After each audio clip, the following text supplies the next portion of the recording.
Check this one out. This drink, okay? They put a sportsman on the cover. Start your day the champion way. It's marketed as something that actually makes you healthy. Now look at the ingredients. It is 9.3 grams of sugar for every 20 grams. This is 40% sugar. It's literally this much sugar. But again, promoted as a health drink. I want to play for you this video. Time to beat energy gap. This ad that you're about to see has been called by Dr. Mark Hyman, one of America's top doctors, as one of the most insidious, untruthful, blatant corruptions of advertising, where Nestle tells Filipino moms and dads 4 out of 5 kids have it. a bullshit invented disease, and that to cure energy gaps, you feed them this shit, which is primarily 40% sugar. Yes, cure your kids by giving them a sugar spike.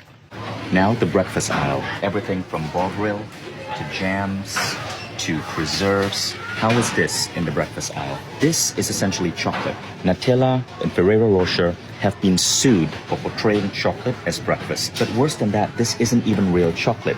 This is primarily palm oil. Serving size 15 grams, 8.4 grams of sugar. This has more sugar than anything else per serving.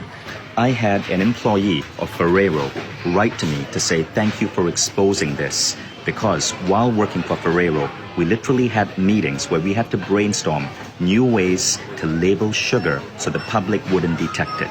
And that brings me to another point.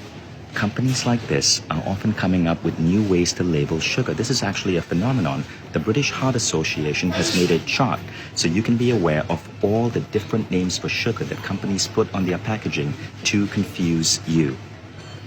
Now let's talk about fake health labeling. Companies know that you're getting more conscious of sugar. This is Sunkist 100% orange juice, or so they say, no sugar added.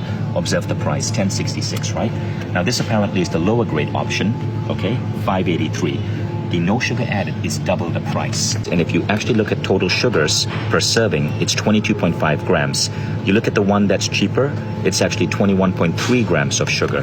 Their no sugar added option actually has more sugar. The last time I did an expose like this, it became the hottest story in Malaysia, where I filmed an expose where Nestle had recently been accused by the New York Times of funding nutritional studies in Malaysia. That huge sharing that happened caused Nestle to drop their health ratings in Australia and New Zealand to introduce zero sugar substitutes. So your sharing matters. And here's a tip. Watch what I do in this video.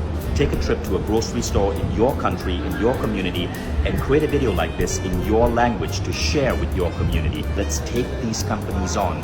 They have billion-dollar advertising budgets, but we have each other.